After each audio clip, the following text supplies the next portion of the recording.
Bonjour et bienvenue sur l'ESR Web TV avec la rubrique de Paul Gasser. Au programme cette semaine, samedi soir à 18 h, la réception d'Andrézieux pour l'équipe de National 2 et pour les U19, un déplacement périlleux en championnat à Jarville dimanche 15 h. Mais commençons par le débrief du week-end dernier avec le derby qui a eu lieu samedi à la Colombière, un derby qui s'est soldé sur un match nul, un partout. La première mi-temps avait donné lieu à un débat assez stérile avec des Rahonnais solides et regroupés derrière et des Spinaliens assez peu inspirés.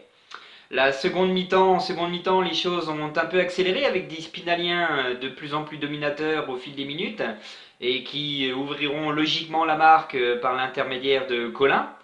La situation deviendra encore plus difficile pour les Rahonnais quelques minutes plus tard avec l'expulsion de Abdoulaye Ba Junior pour un second avertissement. Et heureusement pour nous, les Spinaliens n'en profiteront pas vraiment, ils joueront à la baballe pendant de longues minutes. Et alors qu'ils pensaient obtenir cette courte victoire, Burak Özkan égalisera par une belle frappe lointaine, un exploit personnel qui permet donc aux Rahonnais d'obtenir un second nul consécutif. Passons un petit peu à l'adversaire du week-end avec cette équipe d'Andrézieux qui est leader de ce championnat. Un leader avec 37 points, la seconde attaque et la seconde défense du championnat. Une équipe qui à l'extérieur reste sur un nul et deux défaites, donc plutôt une statistique positive pour nous.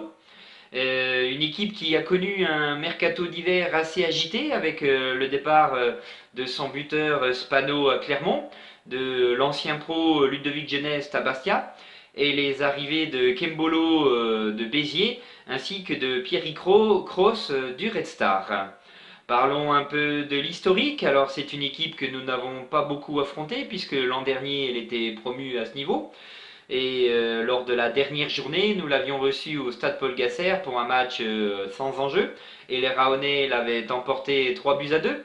Les visiteurs avaient été réduits à 10 assez rapidement dans le match avec l'expulsion de Ferrage dès la 8e minute. Ils avaient néanmoins ouvert le score à la 20e par Desmartins. Johan Dufour avait rapidement égalisé. En début de seconde période, les visiteurs avaient de nouveau pris l'avantage avec un but de Robert. Johan Dufour avait une nouvelle fois égalisé à la 70e et Jean-Landry Bassilquin avait finalement donné la victoire aux Rahonnais dans les arrêts de jeu. Souhaitons, ma foi, un résultat final du même acabit samedi pour nos Rahonnais. Allez les Bleus!